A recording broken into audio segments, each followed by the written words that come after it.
मेरे प्रिय आत्मन,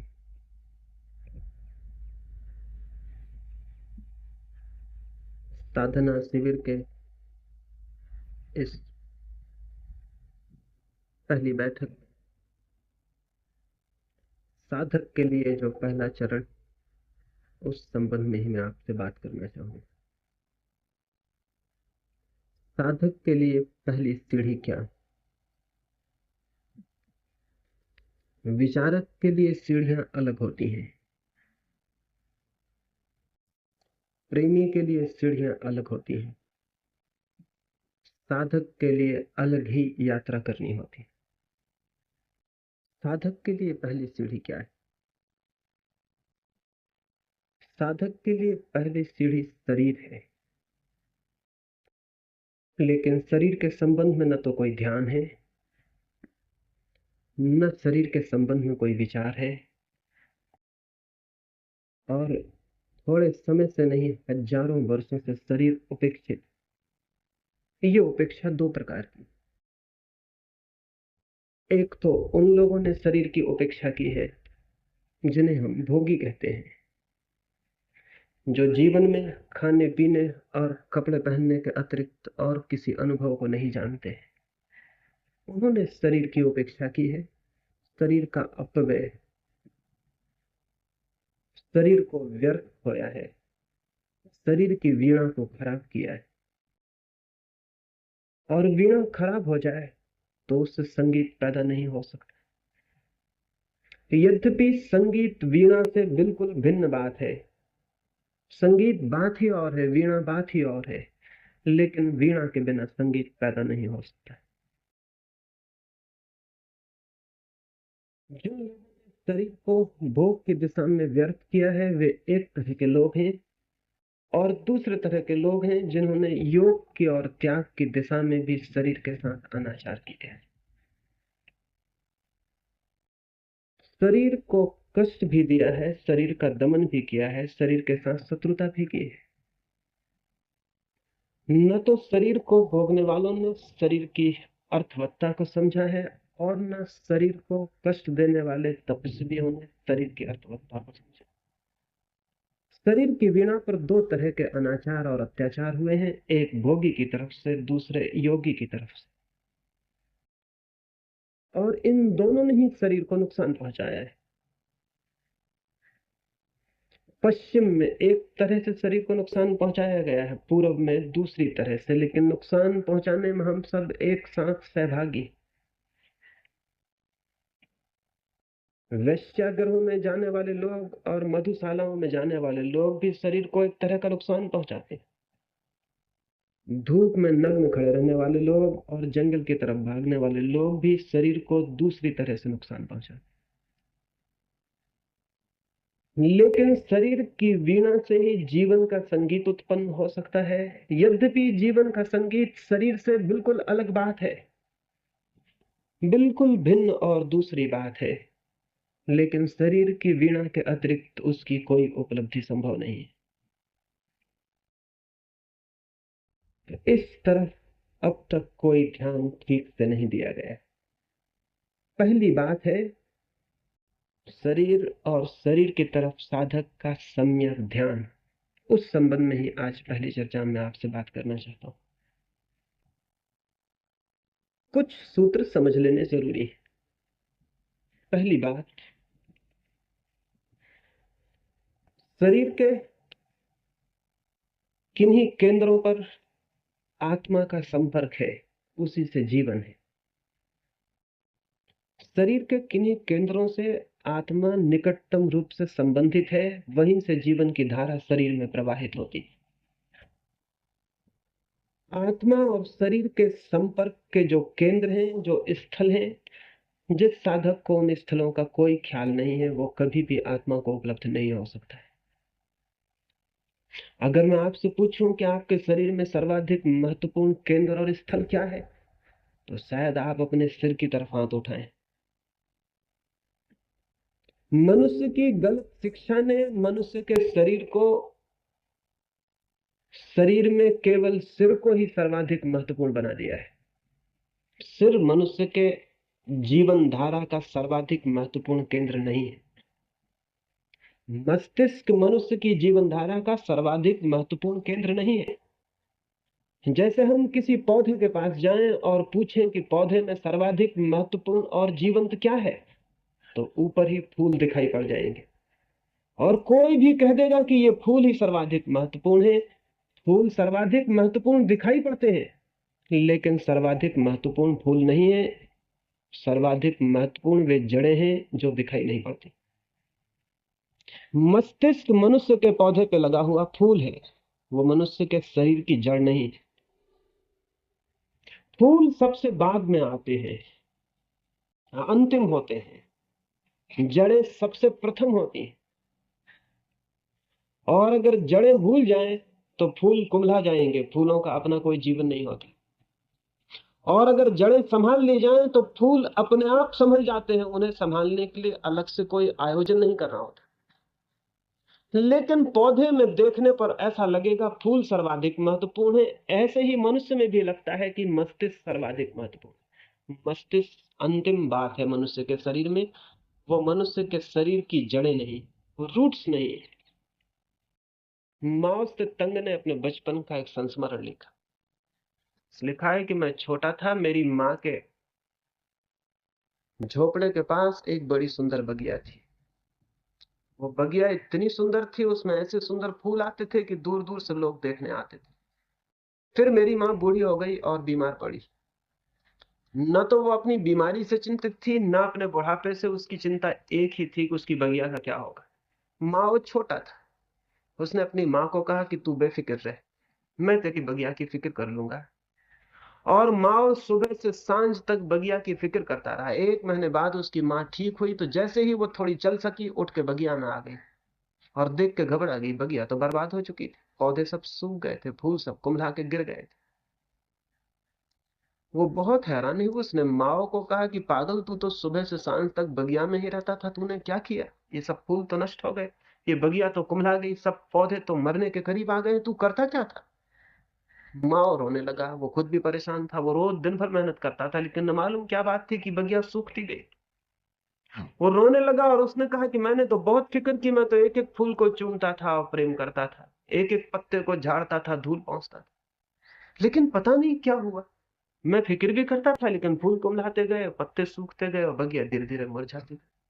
उसकी माँ ने कहा पागल। वो हंसने लगी, बूढ़ी। उसने कहा तू पागल है, तुझे अभी ये पता नहीं कि फूलों के प्राण फूलों में नहीं होते, और न पत्तों के प्राण पत्तों में होते। पौधे के प्राण वहां होते हैं जहां किसी को दिखाई ही नहीं पड़ते, वो उन जड़ों में होते हैं जो जमीन के नीचे छिपे होते हैं। और उन जड़ों की अगर कोई फिक्र ना करे तो फूल और पत्ते नहीं संभाले जा सकते। कितने ही चूमे जाएं, कितना ही उनको प्रेम किया जाए, कितनी उनकी धूल झाड़ी जाए, पौधा कुम्हला ही जाएगा। लेकिन फूलों की कोई बिल्कुल भी फिक्र ना करे और जड़ों को संभाल ले तो फूल अपने आप संभल जाते हैं। जड़ों में से फूल आते हैं, फूलों में से जड़ें नहीं आती। लेकिन अगर हम किसी आदमी से पूछें कि मनुष्य के शरीर में सर्वाधिक महत्वपूर्ण हिस्सा क्या है, तो अनजाने ही उसका हाथ सिर की तरफ उठेगा और वो कहेगा कि सिर सबसे ज्यादा महत्वपूर्ण। या अगर वो स्त्री हो तो हो सकता है उसका हाथ हृदय की तरफ उठ जाए और वो कहे हृदय सबसे ज्यादा महत्वपूर्ण। हृदय भी सर्वाधिक महत्वपूर्ण नहीं है और मस्तिष्क भी सर्वाधिक महत्वपूर्ण नहीं।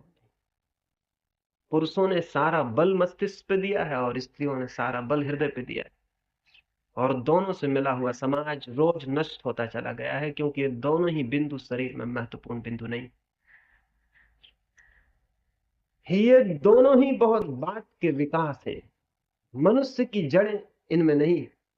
और मनुष्य की जड़ों से मेरा क्या मतलब? जैसे पौधे की जड़ें होती हैं पृथ्वी में, उन्हीं जड़ों से वो जीवन और रस खींचता है, उसी से जीवित होता है। ऐसे ही मनुष्य के शरीर में किसी बिंदु पर वे जड़ें हैं जो आत्मा से जीवन और रस खींचती हैं और जिनके कारण शरीर जीवित होता है। जिस दिन वे जड़ें शिथिल हो जाती हैं, शरीर समाप्त हो जाता है। भूमि में पौधे की जड़ें हैं, मनुष्य के शरीर की जड़ें आत्मा में प्रविष्ट हैं, लेकिन मस्तिष्क नहीं है वो जगह, और न ही हृदय वो जगह जहां से मनुष्य प्राणों से जुड़ता है। और अगर हमें उन जड़ों का कोई पता ना हो तो हम कभी भी साधक के जगत में प्रवेश नहीं कर सकते। कहां है फिर मनुष्य की जड़ें? शायद आपके ख्याल में भी नहीं। कुछ सीधी और सरल सी बातें भी अगर हजारों साल तक ध्यान से भूली रहे तो विस्मृत हो जाए।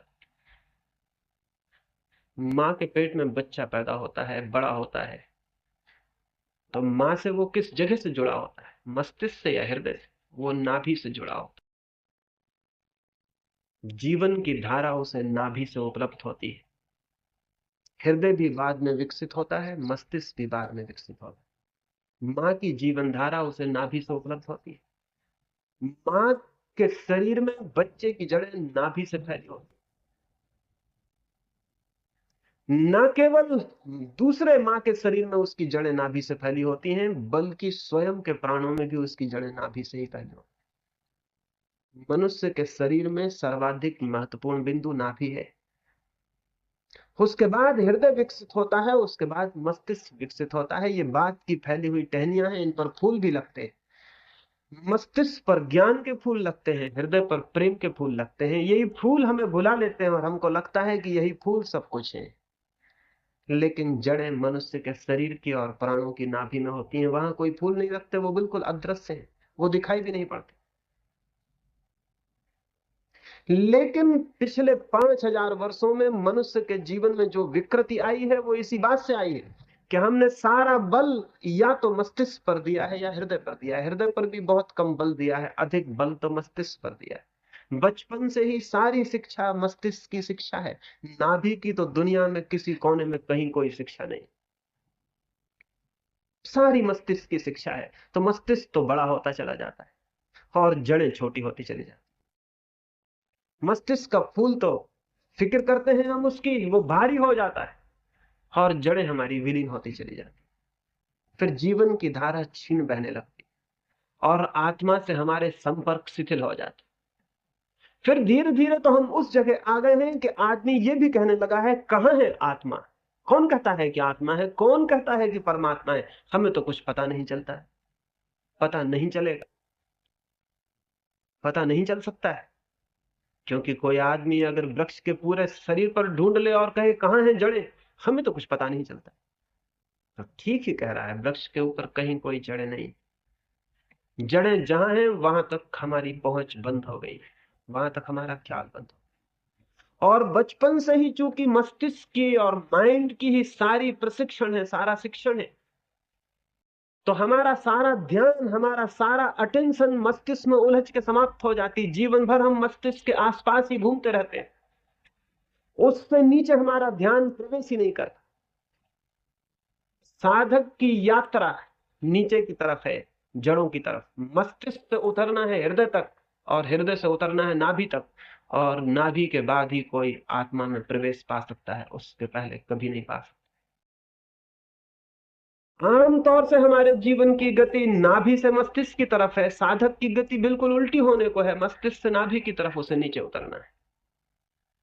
तो इन 3 दिनों में मैं वो तो आपसे क्रमशः बात करूंगा कि मस्तिष्क से हृदय तक कैसे उतरे और हृदय से नाभि तक कैसे उतरे, और फिर नाभि से आत्मा तक प्रवेश कैसे हो सकता। आज तो सिर्फ शरीर के संबंध में ही कुछ बात कहनी जरूरी है। पहली बात तो यही ध्यान में लेने की आवश्यक है कि मनुष्य के प्राणों का केंद्र नाभि है। वहीं से बच्चा जीवन पाना शुरू करता है, वहीं से उसके सारे जीवन की शाखाएं प्रशाखाएं फैलनी शुरू होती हैं। वहीं से उसे ऊर्जा मिलती है, वहीं से शक्ति मिलती है। लेकिन उस ऊर्जा के केंद्र पर हमारा ध्यान नहीं है, जरा भी नहीं। और उस ऊर्जा के केंद्र को, उस शक्ति के केंद्र को जानने की जो भी व्यवस्था है उस पर भी हमारी कोई दृष्टि नहीं, बल्कि उसे भूल जाने की जो व्यवस्था है उस पर हमारी पूरी दृष्टि है और पूरी शिक्षा है। इसलिए पूरी शिक्षा गलत हो गई। सारी शिक्षा मनुष्य को धीरे धीरे पागलपन की तरफ ले जा रही। अकेला मस्तिष्क केवल पागलपन की तरफ ही ले जा सकता है। आपको पता है, जो मुल्क जितना ज्यादा शिक्षित हो गया है उतना ही वहां पागलों की संख्या बढ़ गई है। अमेरिका में आज पागलों की संख्या सर्वाधिक है। ये गौरव की बात है, ये इस बात का सबूत है कि अमेरिका सबसे ज्यादा शिक्षित है, सबसे ज्यादा सभ्य। अमेरिकी मनोवैज्ञानिक कहते हैं कि अगर 100 वर्षों तक यही व्यवस्था चली तो अमेरिका में ठीक आदमी खोजना मुश्किल हो जाएगा। आज भी 4 आदमियों में से 3 आदमियों के मस्तिष्क डमाडोल स्थिति में। सिर्फ अमेरिका में ही 30 लाख लोग रोज अपने मानसिक चिकित्सा के लिए डॉक्टर से सलाह ले रहे हैं। धीरे धीरे शरीर के डॉक्टर कम और मन के डॉक्टर अमेरिका में बढ़ते जाते हैं, क्योंकि शरीर के डॉक्टर भी ये कहते हैं कि आदमी की 80% बीमारियां मन की हैं, शरीर की नहीं। और जैसे जैसे समझ बढ़ती है ये प्रतिशत बढ़ता जाता है। पहले वो कहते थे 40%, फिर वो कहने लगे 50%, अब वो कहते हैं 80% बीमारी मन की है, शरीर की नहीं। और मैं आपको विश्वास दिलाता हूं कि 20-25 साल के बाद वो कहेंगे 99% बीमारियां मन की है, शरीर की नहीं। ये उनको कहना पड़ेगा, क्योंकि मनुष्य के मस्तिष्क पर ही सारा बल दिया जा रहा है। मस्तिष्क विक्षिप्त हो गया। आपको अंदाज नहीं कि मस्तिष्क बड़ी डेलिकेट, बड़ी महीन, बहुत बारीक, बहुत नाजुक चीज। आदमी का मस्तिष्क दुनिया की सबसे ज्यादा नाजुक मशीन है। उस मशीन पर इतना भार दिया जा रहा है कि यही आश्चर्य है कि वो बिल्कुल टूट के पागल क्यों नहीं हो जाती। सारा भार मस्तिष्क पर है, और मस्तिष्क कितना नाजुक है इसकी हमें कोई कल्पना नहीं। एक आदमी की छोटी सी खोपड़ी में कितने पतले स्नायु हैं जिन पर सारा बोझ पड़ता है, चिंता पड़ती है, सारा दुख पड़ता है, सारा ज्ञान पड़ता है, सारी शिक्षा पड़ती है, सारे जीवन का भार पड़ता है। वे नाजुक कितने हैं इसका हमें कोई अंदाजा। शायद आपको ख्याल भी ना हो, इस छोटे से सिर के भीतर कोई 7 करोड़ तंतु है। उनकी संख्या ही आपको बता सकती है कि वे कितने छोटे होंगे, क्योंकि इतने से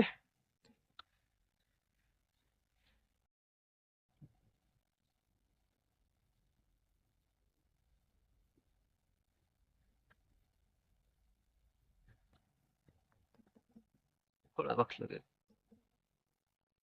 बहुत नाजुक है। उससे ज्यादा नाजुक कोई यंत्र नहीं, उससे ज्यादा नाजुक कोई पौधा नहीं। ये इससे भी ख्याल में आ सकता है कि मनुष्य के बहुत छोटे से सिर के भीतर 7 करोड़ स्नायु है। ये स्नायु इतने हैं कि अगर एक आदमी के सिर के स्नायुओं को एक के बाद एक फैलाया जाए तो पूरी पृथ्वी की परिक्रमा एक आदमी के मन के स्नायु ले लेंगे।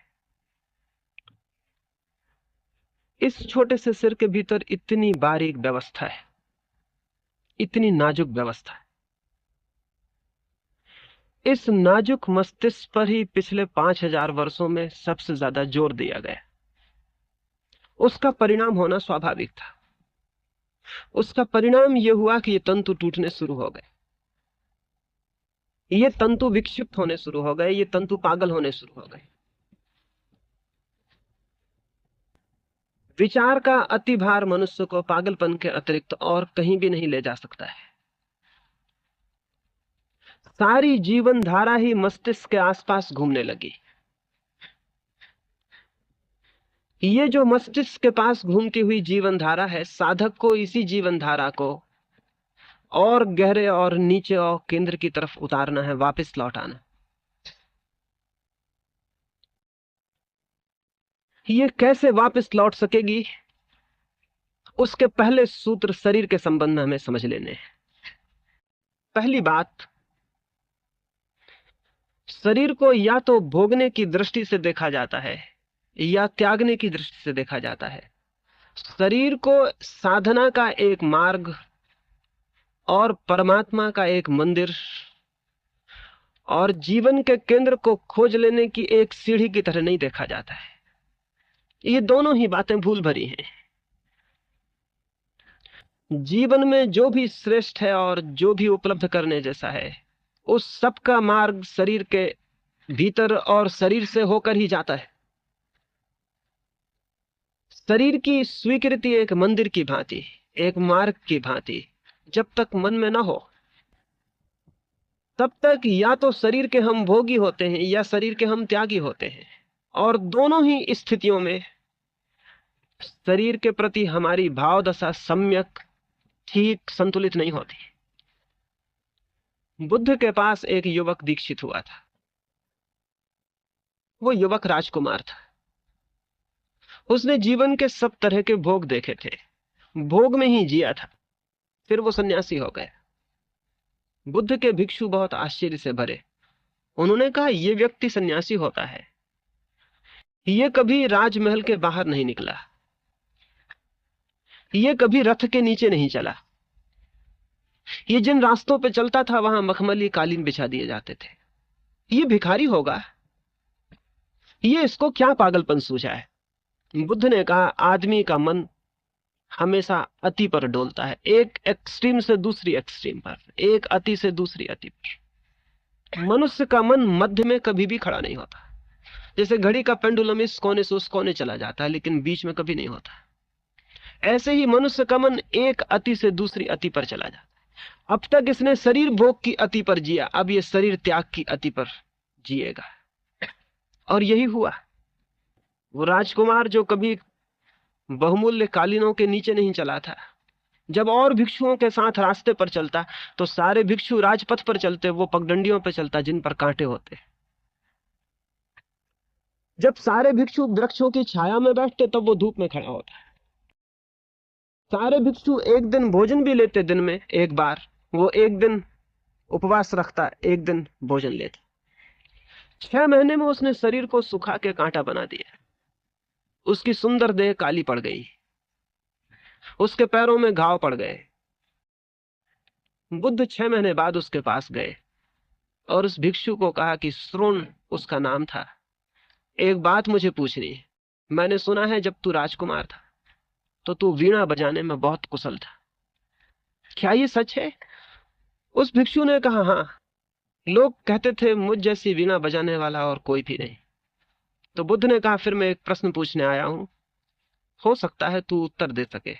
मैं ये पूछता हूं कि वीणा के तार अगर बहुत ढीले हों तो संगीत पैदा होता है या नहीं? उस श्रवण हंसने लगा। उसने कहा, कैसी बात पूछते, ये तो बच्चे भी जानते हैं कि वीणा के तार बहुत ढीले होंगे तो संगीत पैदा नहीं होगा, क्योंकि ढीले तारों पर टंकार पैदा नहीं हो सकती, चोट नहीं की जा सकती, धीरे तार खींचे नहीं जा सकते, उनसे ध्वनि तरंग पैदा नहीं हो सकती। ढीले तारों से कोई संगीत पैदा नहीं हो सकता। तो बुद्ध ने कहा, और तार अगर बहुत कसे हो? तो श्रोण ने कहा, बहुत कसे तारों से भी संगीत पैदा नहीं होता, क्योंकि बहुत कसे तार छूते ही टूट जाते हैं। तो बुद्ध ने कहा, संगीत कब पैदा होता है? उस श्रोण कहने लगा, संगीत तो तब पैदा होता है जब तार ऐसी दशा में होते हैं जब न तो हम कह सकते कि वे बहुत कसे हैं और न हम कह सकते कि बहुत ढीले हैं। एक तारों की ऐसी अवस्था भी है जब न तो वे ढीले होते और न कसे होते, एक बीच का बिंदु भी है, एक मध्य बिंदु भी है। संगीत तो वहीं पैदा होता है। और कुशल संगीतज्ञ इसके पहले कि गीत उठाए तारों को देख लेता है कि तार ढीले तो नहीं है, तार कसे तो नहीं है। तो बुद्ध ने कहा, बस उत्तर मुझे मिल गया और यही मैं तुझसे कहने आया हूं। जैसे तू वीणा बजाने में कुशल था, ऐसे ही जीवन की वीणा बजाने में मैंने भी कुशलता पाई। और जो वीणा का नियम है वही जीवन वीणा का नियम भी है।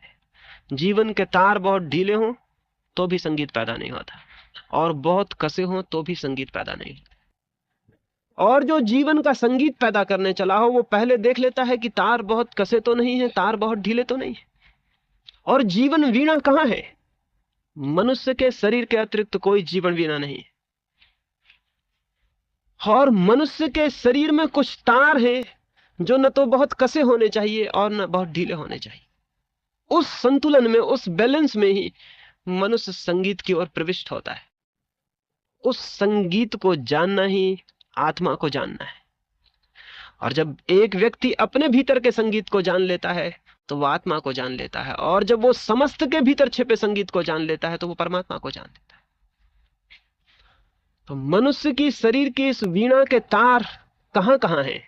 पहली तो बात, मस्तिष्क में बहुत से तार हैं जो बहुत कसे हुए, जो इतने कसे हुए हैं कि उनसे संगीत पैदा नहीं हो सकता। अगर उनको कोई छुएगा तो केवल विक्षिप्तता पैदा होती है और कुछ भी पैदा नहीं होता।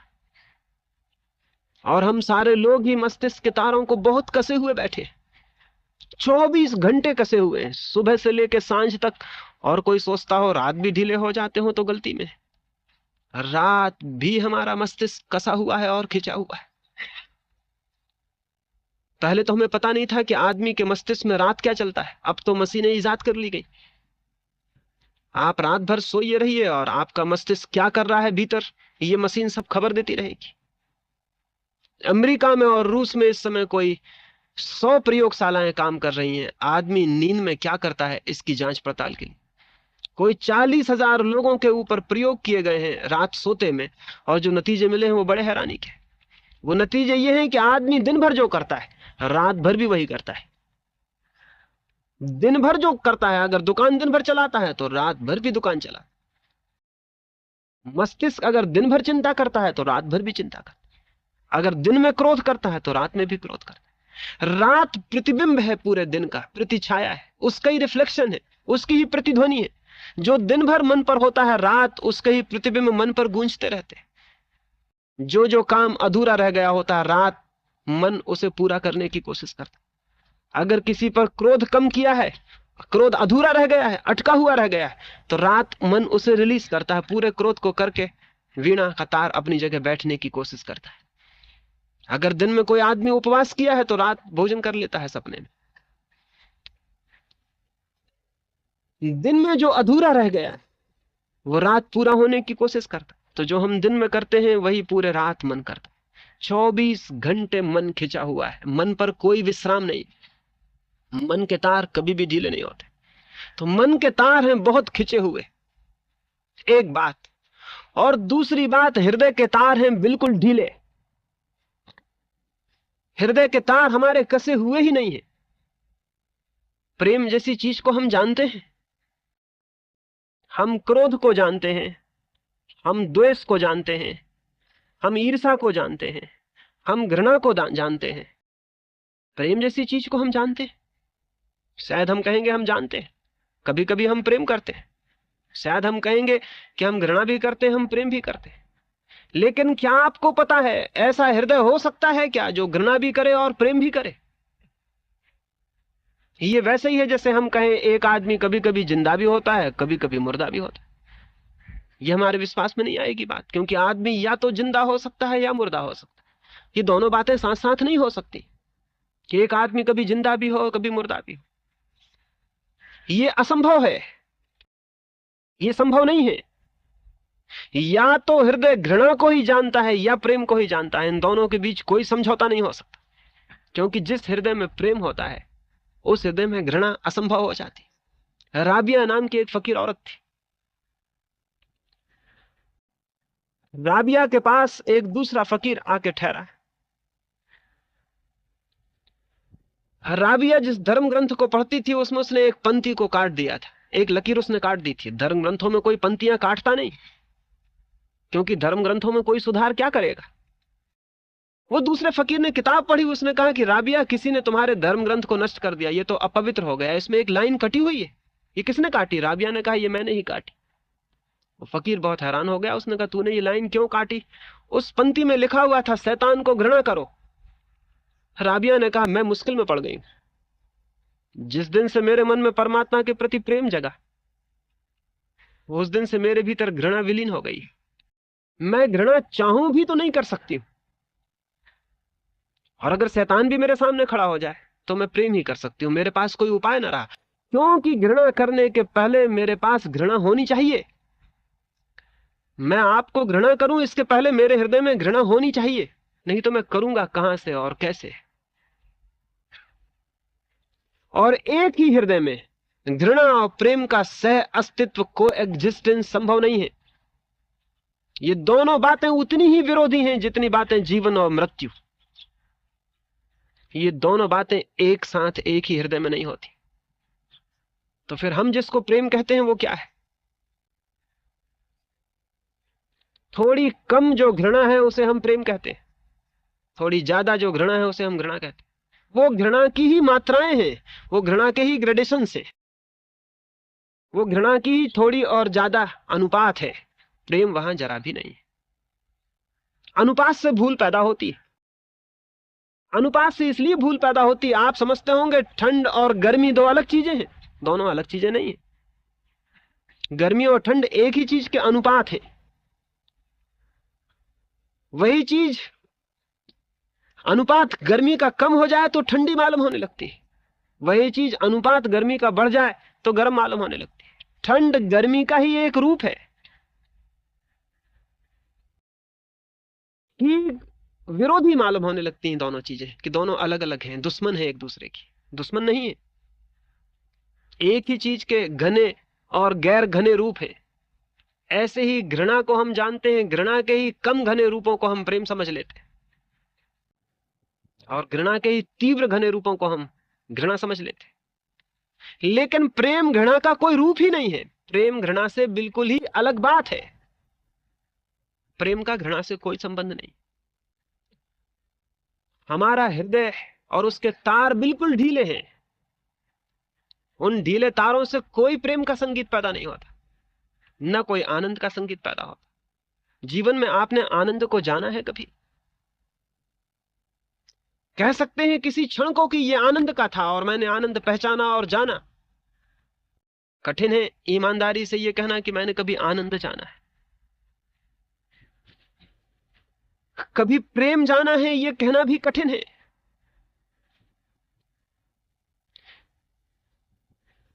कभी शांति जानी है यह कहना भी कठिन है। हम क्या जानते हैं? हम अशांति जानते हैं। हाँ, अशांति कभी कभी कम होती है मात्रा में, उसी को हम शांति समझ लेते हैं। असल में हम इतने अशांत रहते हैं कि अगर अशांति थोड़ी कम हो जाती तो शांति का भ्रम देती है। एक आदमी बीमार है, थोड़ी बीमारी कम होती, वो कहता मैं स्वस्थ हुआ, क्योंकि बीमारी इतनी घिरी है उसके आसपास की थोड़ी बीमारी कम है तो उसे लगता है मैं स्वस्थ हूं। लेकिन स्वास्थ्य और बीमारी का क्या संबंध? स्वास्थ्य तो बात ही अलग है, स्वास्थ्य तो बात ही अलग है। हम में से बहुत कम लोग ही स्वास्थ्य को जान पाते हैं। ज्यादा बीमारी को जानते हैं, कम बीमारी को जानते हैं, लेकिन स्वास्थ्य को नहीं जान पाते। ज्यादा अशांति को जानते हैं, कम अशांति को जानते हैं, लेकिन शांति को नहीं जान पाते। ज्यादा घृणा को जानते हैं, कम घृणा को जानते हैं। ज्यादा क्रोध को जानते हैं, कम क्रोध को जानते हैं। आप शायद सोचते होंगे कि कभी कभी क्रोध आता है, झूठी है ये बात। आप 24 घंटे क्रोध में होते, कभी ज्यादा होते हैं, कभी कम होते। 24 घंटे आप क्रोध में हैं, जरा सा मौका मिल जाए और क्रोध प्रकट होना शुरू हो जाए। मौके की तलाश है, क्रोध भीतर तैयार है, सिर्फ अपॉर्चुनिटी की खोज है कि कोई बाहर से मौका दे दे।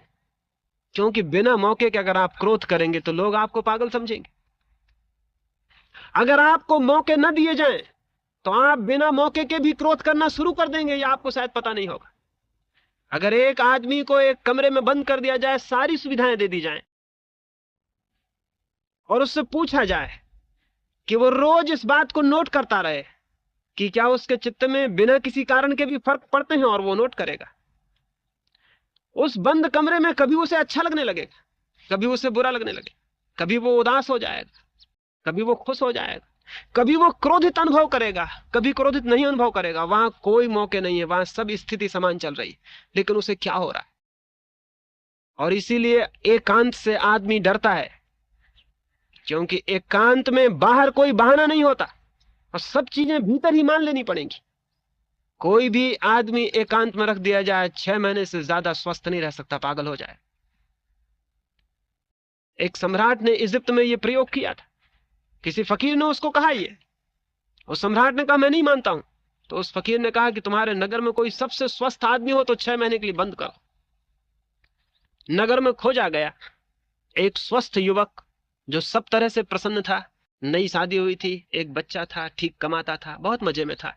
उसे पकड़वा लिया गया और सम्राट ने उसे कहा कि तुम्हें हम कोई कष्ट नहीं देंगे, हम सिर्फ एक प्रयोग करते और तुम्हारे घर के लोगों को ठीक व्यवस्था रहेगी, भोजन की, कपड़ों की, सब इंतजाम रहेगा, तुमसे अच्छा इंतजाम रहेगा, और तुम्हारे लिए भी सब व्यवस्था रहेगी। सिर्फ 6 महीने तुम्हें अकेले रहना पड़ेगा। एक बड़े भवन में उसको बंद कर दिया, सारी सुविधा जुटा दी, लेकिन एकांत इतना था कि जो आदमी भी पहरे पे खड़ा था वो भी उसकी भाषा नहीं समझता था, ताकि बोल ना सके वो आपस में। 2-4 दिन में ही वो आदमी घबराने लगा। सब सुविधा थी, कोई कठिनाई ना थी, ठीक वक्त पे भोजन मिलता था, ठीक वक्त पे सोने मिलता था, शाही महल था, सब इंतजाम था, कोई कठिनाई नहीं थी। वो जो करना चाहे कर सकता था बैठ के वहां। सिर्फ इतना था कि किसी से बात नहीं कर सकता था, किसी से मिल नहीं सकता। 2-4 दिन में ही बेचैनी शुरू हो गई। 8 दिन बाद वो चिल्लाने लगा कि मुझे बाहर निकालो, मैं यहां नहीं रहना चाहता हूं। कौन सी तकलीफ आ गई थी? भीतर से तकलीफें आनी शुरू हो गई थी, जिनको वो कल तक समझता था बाहर से आती हैं, वो अकेले में पता चली कि भीतर से आती। 6 महीने होते होते वो आदमी पागल हो गया। 6 महीने बाद जब उसे निकाला गया, वो पूरा पागल हो चुका था। वो अपने से ही बातें करने लगा था, अपने को ही गाली देने लगा था, अपने पे ही क्रोध करने लगा था, अपने से ही प्रेम करने लगा था। अब कोई दूसरा तो मौजूद नहीं था। 6 महीने बाद वो पागल की तरह बाहर निकाला गया। उसके ठीक हो जाने में 6 साल लगे। आप में से कोई भी पागल हो जाएगा। दूसरे लोग मौका दे देते हैं, आप पागल नहीं हो पाते, आपको बहाना मिल जाता है। इस आदमी ने गाली दी इसलिए मैं क्रोध से भर गया। कोई आदमी किसी की गाली देने से क्रोध से नहीं भरता, भीतर क्रोध मौजूद है, गाली केवल मौका बनती है उसके निकल आने का। एक कुएं में पानी भरा हुआ है, हम बाल्टी डालते हैं, कुएं से पानी निकल आता है। अगर कुएं में पानी ना हो तो हम बाल्टी कितनी ही डालें, वहां से कुछ निकलने वाला नहीं। बाल्टी पानी नहीं निकाल सकती। बाल्टी की क्या ताकत है पानी निकालने के लिए? कुएं में पानी होना चाहिए। कुएं में पानी है तो बाल्टी पानी निकाल सकती है, कुएं में पानी नहीं है तो बाल्टी पानी नहीं निकाल सकती। आपके भीतर क्रोध नहीं है, आपके भीतर घृणा नहीं है, दुनिया की कोई ताकत आपके भीतर से क्रोध और घृणा बाहर नहीं निकाल सकती। वो जो बीच के क्षण है, जब कोई कुएं में बाल्टी नहीं डालता है, तब ये भ्रम पैदा हो सकता है कि कुएं में पानी नहीं है। जब कोई डालता है तब तो पानी निकलता है, लेकिन जब कोई बाल्टी नहीं डालता, कुआं खाली पड़ा है, तो शायद हम सोचते हो कि कुएं में अब पानी नहीं है, तो हम गलती में हैं। ठीक ऐसे ही जब कोई हमें मौका नहीं देता तो हमारे भीतर क्रोध नहीं निकलता, घृणा नहीं निकलती, द्वेष नहीं निकलता। तो इस ख्याल में ना रहे कि आपके कुएं में पानी नहीं, कुएं में पानी मौजूद है और प्रतीक्षा कर रहा है कि कोई बाल्टी लेके आएगा और मैं निकलूं।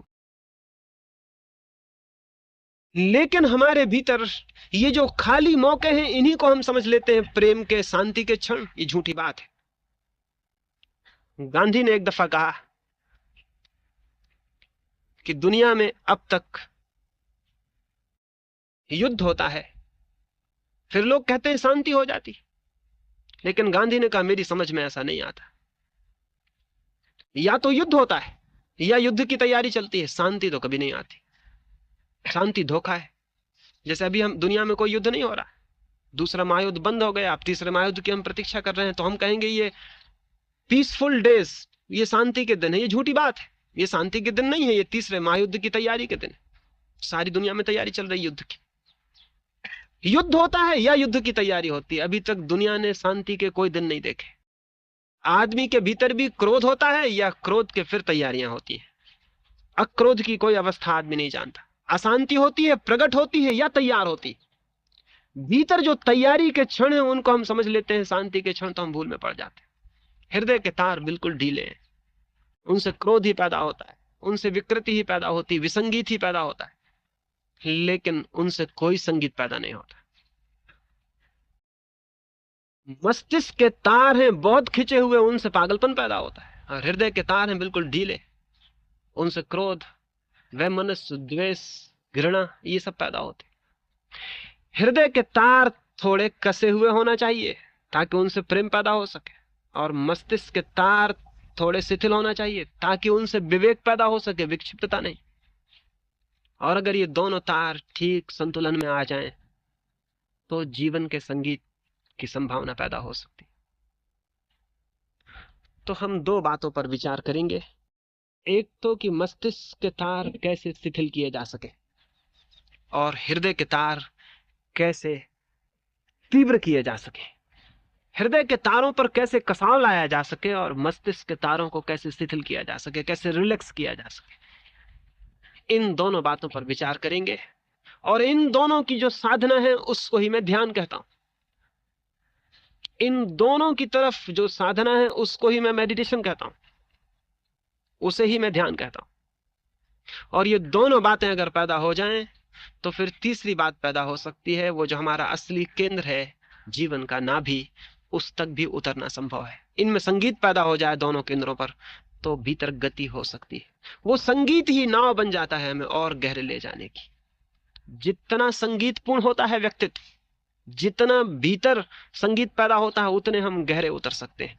और जितना भीतर विसंगीत होता है, उतना ही हम उथले रह जाते हैं, हम बाहर रह जाते हैं।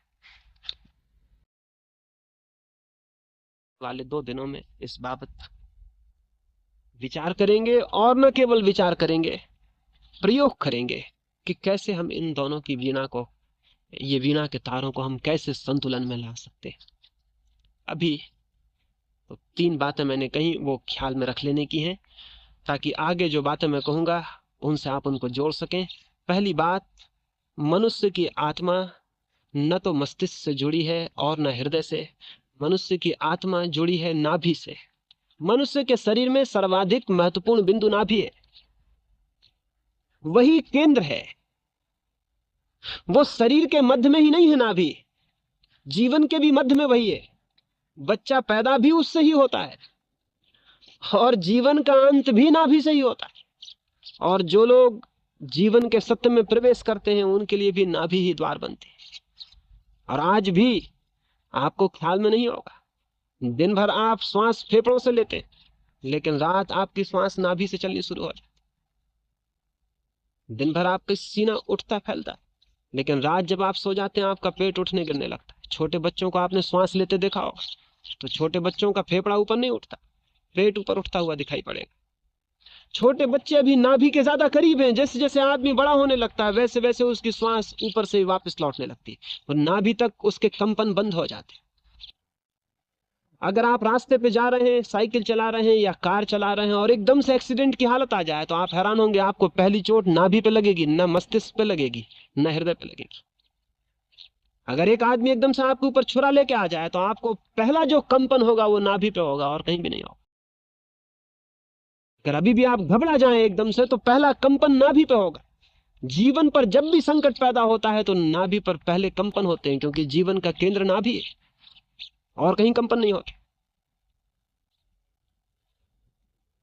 जीवन के स्रोत वहां से जुड़े हैं, और चूंकि नाभि पर हमारा ध्यान बिल्कुल ही नहीं रहा, इसलिए आदमी बिल्कुल ही अधर में लटका रह गया है। नाभि का केंद्र एकदम अस्वस्थ है, उस पर ध्यान ही नहीं, उसके विकास की भी कोई व्यवस्था नहीं। आप हैरान होंगे ये बात जान के कि नाभि का केंद्र विकसित होने के लिए कुछ व्यवस्था होनी चाहिए। जैसे हमने मस्तिष्क को विकसित करने के लिए स्कूल और कॉलेज बना छोड़े हैं, वैसा नाभि के केंद्र को विकसित करने के लिए कुछ व्यवस्था अत्यंत जरूरी है। और कुछ बातें हैं जिनसे नाभि का केंद्र विकसित होता है, कुछ बातें हैं जिनसे विकसित नहीं होता। जैसे मैंने कहा कि अगर भय की स्थिति खड़ी हो जाए, तो सबसे पहले नाभि कब जाती है। इसलिए जो आदमी जितना अभय की साधना करेगा, उसकी नाभि उतनी ही स्वस्थ होती चली जाती। जो आदमी जितना करेज, जितने साहस की साधना करेगा, उसकी नाभि का केंद्र उतना ही विकसित होता। जितना अभय बढ़ेगा, उतनी नाभि मजबूत और पुष्ट होगी, और जीवन से संबंध गहरे होंगे। इसलिए दुनिया के सारे महत्वपूर्ण साधकों ने अभय को, फियरलेसनेस को साधक का अनिवार्य गुण माना है। फियरलेसनेस का और कोई मूल्य नहीं है अभय का। अभय का मूल्य है वो नाभि के केंद्र को पूरा जीवंत कर देती, उसके सारे विकास को पूरा खुल के प्रकट कर देती। वो हम धीरे धीरे बात करेंगे। नाभि के केंद्र पर सर्वाधिक ध्यान देना आवश्यक है। मस्तिष्क के केंद्र से ध्यान को धीरे धीरे हटाना जरूरी है। हृदय के केंद्र से भी धीरे धीरे ध्यान को हटाना जरूरी है, ताकि वो नीचे और डीपर और गहरे से गहरे में प्रवेश हो जाए। उसके लिए 2 प्रयोग सुबह और रात्रि हम ध्यान के करेंगे। सुबह का प्रयोग मैं आपको समझाता हूं, फिर 15 मिनट के लिए हम उस प्रयोग के लिए बैठेंगे और उस प्रयोग को करेंगे। निश्चित ही अगर मस्तिष्क से चेतना को नीचे ले जाना है, तो मस्तिष्क को बिल्कुल शिथिल छोड़ देना जरूरी है, रिलैक्स छोड़ देना जरूरी है। हम मस्तिष्क को खींचे रहते हैं पूरे वक्त, ख्याल ही भूल गया कि हम खींचे हुए चले जा रहे हैं। पूरा टेंस किए हुए हैं, माइंड को पूरा खींचे हुए, ये ख्याल में नहीं। तो पहले उसे शिथिल छोड़ देना जरूरी है। तो अभी हम जब ध्यान के लिए बैठेंगे, तो उसमें 3 बातें हैं। पहली बात, पूरे मस्तिष्क को बिल्कुल ऐसे शिथिल छोड़ देना है, इतना शांत और ढीला छोड़ देना है जैसे आप कुछ भी नहीं कर रहे हैं। लेकिन आपको कैसे समझ में आएगा कि आपने शिथिल छोड़ दिया? आपको कैसे ख्याल में आएगा कि मैंने शिथिल छोड़ दिया? अगर मैं इस मुट्ठी को जोर से खींचूं तो मुझे पता चलता है कि सारी नसें खींची हुई हैं। फिर मैं इसे ढीला छोड़ दूं तो मुझे पता चलेगा कि सारी नसें ढीली छूट गई। क्योंकि हमारा मस्तिष्क पूरे वक्त ही खिंचा हुआ है, इसलिए हमें पता ही नहीं चलता कि खिंचा हुआ होना क्या है और ढीला हो जाना क्या है।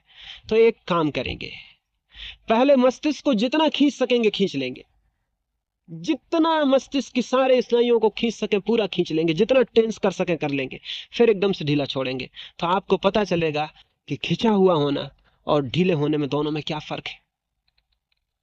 अभी जब हम ध्यान के लिए बैठेंगे तो 1 मिनट के लिए जितना मस्तिष्क को आप खींच सके, जितना तनाव दे सके उतना खींच लेंगे। और फिर मैं कहूंगा कि आप ढीला छोड़ दें तो आप बिल्कुल ढीला छोड़ देंगे। और वो आपको पता चल जाएगा कि क्रमशः कैसा खिंचा होना क्या है और ढीला हो जाना क्या है। वो आपको फील होना चाहिए, वो आपको अनुभव में आ जाना चाहिए। तो फिर धीरे धीरे आप ढीला और ढीला छोड़ने में समर्थ हो जाएंगे। तो पहला काम है मस्तिष्क को बिल्कुल ढीला छोड़ देना। मस्तिष्क के साथ ही पूरे शरीर को भी ढीला छोड़ देना है। इतने आराम से बैठ जाना है जैसे शरीर पर भी कहीं कोई जोर ना पड़े, कहीं कोई भार ना पड़े। फिर आप क्या करेंगे? जैसे आप सब ढीला छोड़ देंगे, पक्षी बोल रहे हैं, ये कहीं पंचक्की की आवाज हो रही है, कहीं कोई कौवा बोलेगा, कहीं कोई और आवाज होगी, ये सब आवाजें आपको सुनाई पड़नी शुरू हो जाएंगी।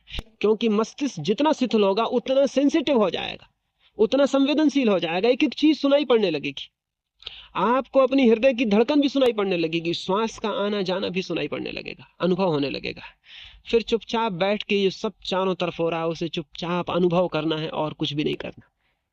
आवाज सुनाई पड़ रही उसे चुपचाप सुनना है, पक्षी बोलेगा उसे चुपचाप सुनना है, भीतर श्वास चल रही उसे चुपचाप देखते रहे। और कुछ भी नहीं करना है, आपको अपनी तरफ से कुछ भी नहीं करना है। क्योंकि आपने अपनी तरफ से कुछ भी किया कि मस्तिष्क खिंचना शुरू हो जाएगा। आपको तो एक रिलैक्स्ड अवेयरनेस में, एक शिथिल जागरूकता में बैठे रहना है। सब हो रहा है, आप चुपचाप सुन रहे हैं और आप हैरान हो जाएंगे। जैसे ही आप शांति से सुनेंगे वैसे ही और गहरी शांति भीतर उतरनी शुरू हो जाएगी। जितने आप गहरी से सुनेंगे उतनी और गहराई भीतर बढ़ती चली जाएगी। एक 10 मिनट में ही आप पाएंगे कि आप एक शांति के अद्भुत केंद्र बन गए हैं, सारी चीज शांत हो गई है। तो ये हम सुबह का पहला प्रयोग करेंगे। पहली बात, मस्तिष्क को खींचेंगे आप पूरी तरह से। जब मैं कहूंगा पूरे मस्तिष्क को खींच लें तो आंख बंद करके पूरे मस्तिष्क को जितना आप खींच सकते हैं, जितना टेंस कर सकते हैं उतना टेंस कर लेंगे। फिर मैं कहूंगा छोड़ दें ढीला, तो एकदम से ढीला छोड़ देंगे, फिर ढीला छोड़ते चले जाएंगे। उसी तरह शरीर को ढीला छोड़ देंगे। आंख बंद रहेगी, चुपचाप बैठे हुए जो भी आवाजें सुनाई पड़ रही हैं उन्हें चुपचाप सुनते रहेंगे। 10 मिनट केवल चुपचाप सुनते रहना है और कुछ भी नहीं करना। और इन्हीं 10 मिनट में पहली दफा आपको लगना शुरू होगा कि भीतर कोई शांत धारा बहनी शुरू हो जाती है और प्राण नीचे की तरफ उतरने शुरू हो जाएंगे, मस्तिष्क से वो नीचे की तरफ डूबने शुरू हो जाएंगे। आपकी आई तो नहीं बिजली? ये तो बड़ा मुश्किल हो जाएगा।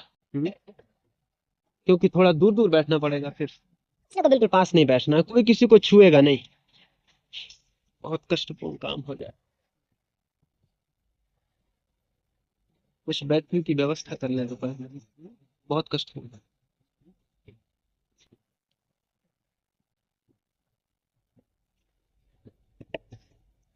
हाँ हाँ, ये पीछे लान पर आ जाएं। जो लोग परिचित हैं सुबह के ध्यान से, पहले शिविरों में आए हैं, वो तो पीछे यहाँ लान पर आ जाएं, ताकि जो लोग नए हैं वो सुन सकें, उनको मुझे कुछ कहना हो, सूचना देनी हो तो सुनाई पड़ जाए। जो लोग भी परिचित हैं वो यहाँ पीछे आ जाएं। पीछे चले जाइए, आप पीछे चले जाइए, जो भी परिचित है वो पीछे चले जाए ताकि नए लोग यहाँ बैठ जाएंगे।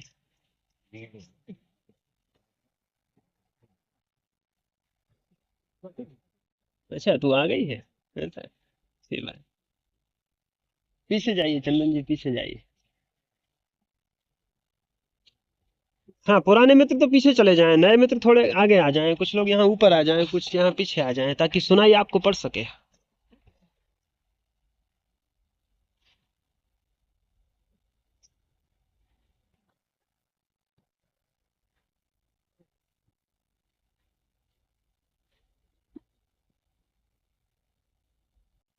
कोई किसी को छूता हुआ नहीं बैठेगा, कोई किसी को छुए नहीं। उधर तुम लोग तो छू रही हो एक दूसरे को, थोड़ा थोड़ा हटो, थोड़ा आगे हटाओ, ये रेत पे बैठ जाओ, आगे।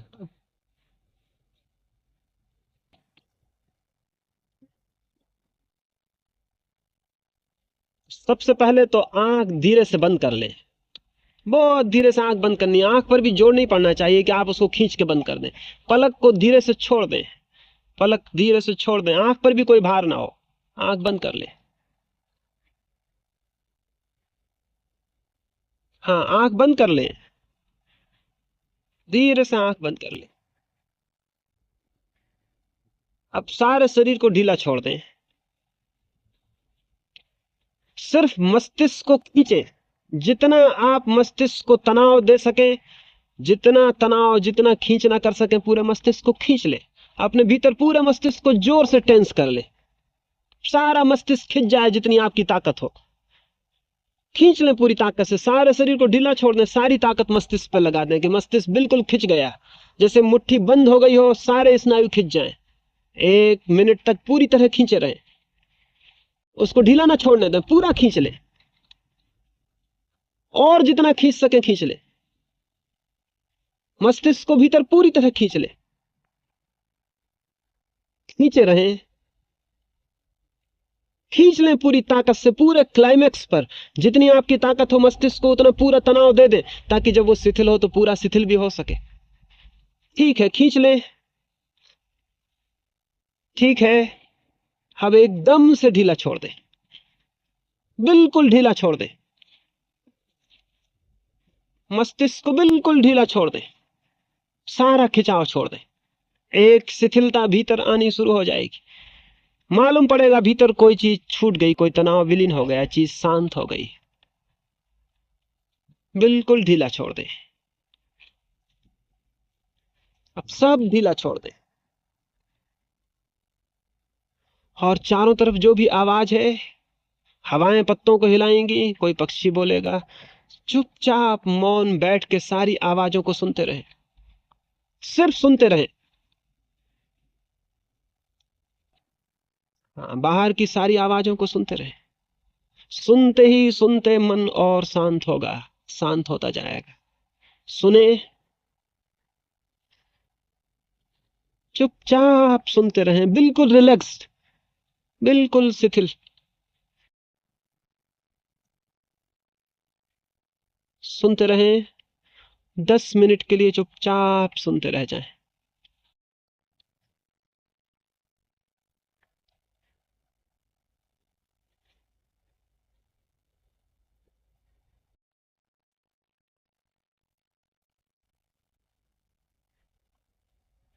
सुनते रहें, सुनते सुनते ही मन शांत होता जाता है।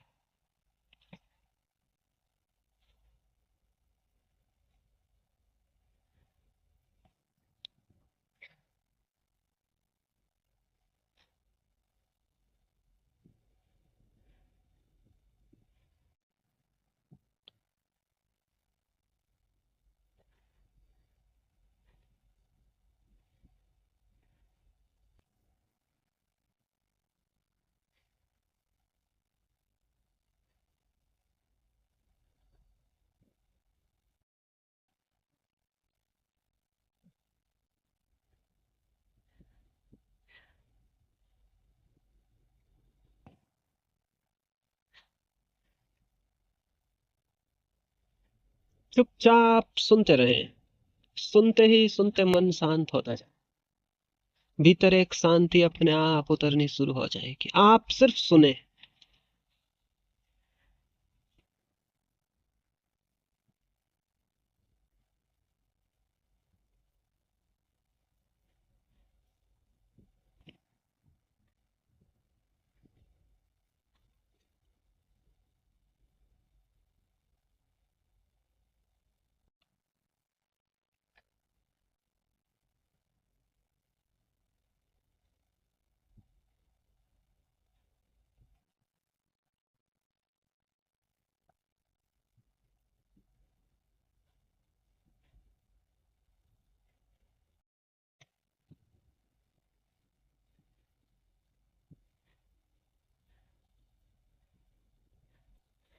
मन एकदम शांत होता जाए। मन शांत हो रहा है। मौन सुनते जाएं। मन शांत हो रहा है।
मन शांत हो रहा है।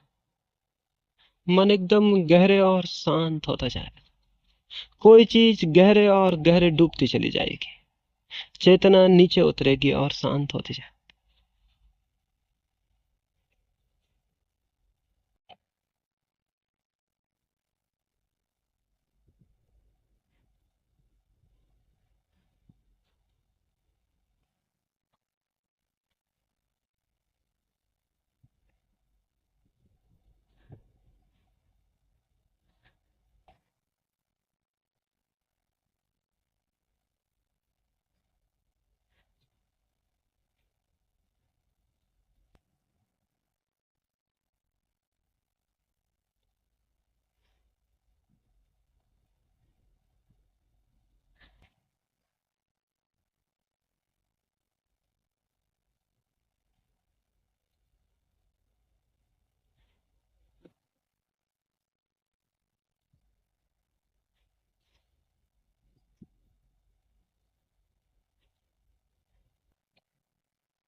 मन शांत हुआ है। अब धीरे धीरे दो चार गहरी सांस लें। धीरे धीरे गहरी सांस लें। प्रत्येक श्वास के साथ शांति और बढ़ती हुई मालूम पड़ेगी। धीरे धीरे दो चार गहरी सांस लें। फिर बहुत आहिस्ता से आंख खोलें। जैसी शांति भीतर मालूम हुई वैसी ही बाहर भी दिखाई देगी। धीरे धीरे आंख खोल के 1 मिनट चुपचाप आंख खोल के बैठे रहें। धीरे धीरे आंख खोल लें।